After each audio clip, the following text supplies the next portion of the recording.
Hello, my name is Keith Stanley. I'm the Executive Director of the Near West Side Partners. Today we're actually at the Waypoint here at Harley-Davidson, where we meet every Tuesday. I'm joined by two special guests. Can you introduce yourself? Sure. My name is Erin Wissler. I'm one of the research leads on the PARC project for Near West Side Partners. My name is Knapp. I'm also a research lead on the PARC project. We kind of co-lead the research stuff here.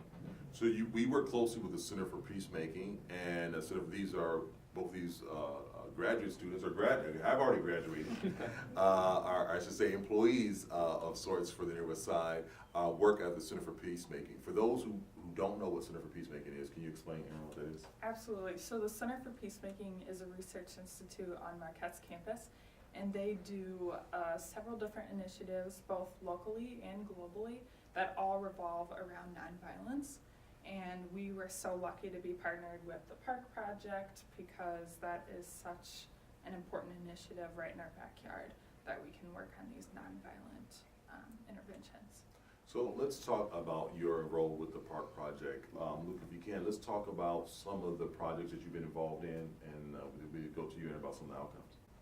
Yeah, so I think one of the great parts about having Marquette University as the anchor is having access to all these students. We have over 50 students over the past few years that have been involved, multidisciplinary approaches. Some work on the commercial corridors, tracking businesses that come in and out of the neighborhood. Others just work on resident engagement and trying to connect other students to the community that they live in.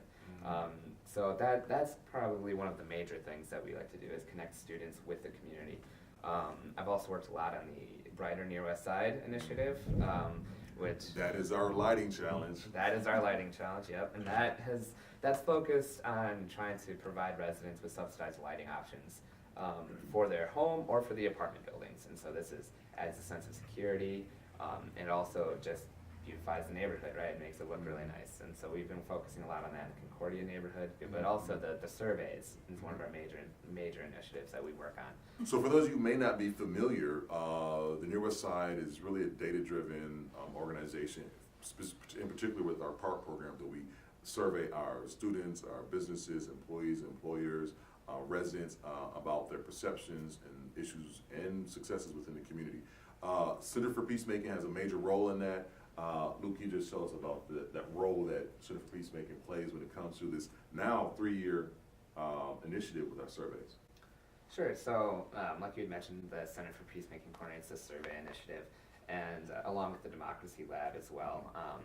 And a lot of that effort kind of, like I had mentioned earlier, we have access to all these students at Marquette, and so we utilize that to really get out in the neighborhood and get residents to fill out these surveys. So our students have knocked on every single door of the Near West Side. Now, every single door, rain, sleet, or snow, I know this. And so when you take all those surveys together, we start to do an analysis, and it starts to paint a really vivid image of how people are perceiving the Near West Side, both in terms of safety, security, overall perception, but also it tracks what they like about the area, the assets that they want to see promoted even further. But can you give the viewers an insight on maybe a stat or something that's positive out of the past few years with that survey? We have seen perceptions of the neighborhood overall increase over the past 3 years in terms of residents. We've done a panel study with the employees that have filled out the survey each of the 3 years, and of those that fill it out each of the 3 years, all of those have also had an increase in perception of the area. Perceptions of crime and safety have gone up, meaning that they feel safer in the neighborhood.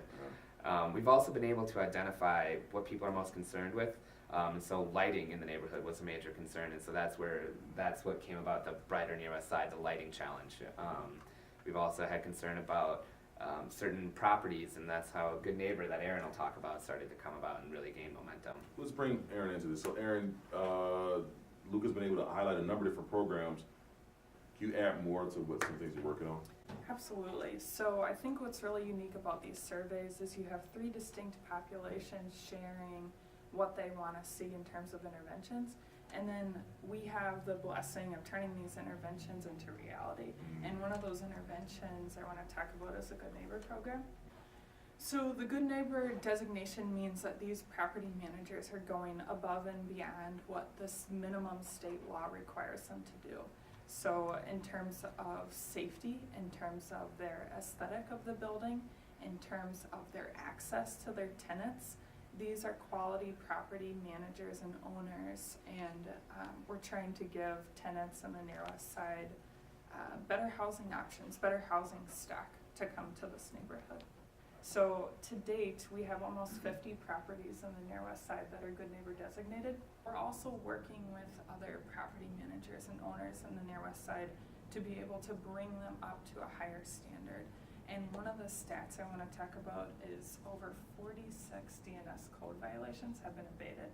So we've worked with property owners and managers to highlight some of the things that just don't quite meet up to par with DNS code standards.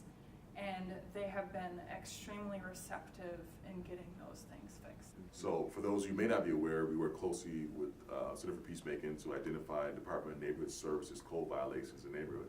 There's been some good stories, I mean, life-saving stories. I don't know if anyone wants to kind of mention who you want to talk about this. This is valuable for our community. Erin, I'm looking at you. Can you just tell a little bit about this story? Sure. So we completed a Good Neighbor inspection of a property in the near west side. And as a part of that inspection, we check different units, and they're randomized to make sure that every unit is functioning properly and up to a certain code. So we knocked on one tenant's door and didn't get a response. And as a part of the inspection, the property manager comes with, and she said, you know, I think they're there. I'm not sure why they're not answering the door. So we knocked a little harder and opened the door, announced that we were coming in, and ended up uncovering a gas leak in the apartment. And the tenant was taking a nap at the time. She worked the night shift, and this was during the day, so this is when she had time to rest, and she was napping during this gas leak. So we were able to get her out of the apartment, call the fire department, get them involved, and work with the property manager to make sure that appliances were really being installed properly, to make sure that that didn't happen again. And so that's just one of many stories that the Center for Peacemaking and Luke and Erin have been involved in. We're about to wrap this up. I'm curious if you can, let's take a look at now what's next, what's in store for both of you guys and also for Center for Peacemaking. Any upcoming events that we can possibly point to in the upcoming months that you guys are involved in. We're also helping out with employee engagement sessions. We're sort of trying to get employees more interacting with the community a little bit more. So in the next few months, we'll be planning one where we'll be hanging out at the Valley Inn in Figsville and frequenting there, and then going over to the Brewers game right after that. So that should be a fun event that anyone, if they're available, should come out to. Well, I want to say thank you both, Erin, Luke, for the work that you're doing. I want to thank the Center for Peacemaking, the director over there, Patrick Kennelly, who recently won 40 under 40. We appreciate all the work that you're doing. I want to say a big shout out to Sherry Walker, who's an amazing asset at the Center for Peacemaking, and all the people that are involved. You guys are absolutely amazing. The partnership with Near West Side Partners, the anchor institutions, and the Center for Peacemaking has really made my job a lot easier.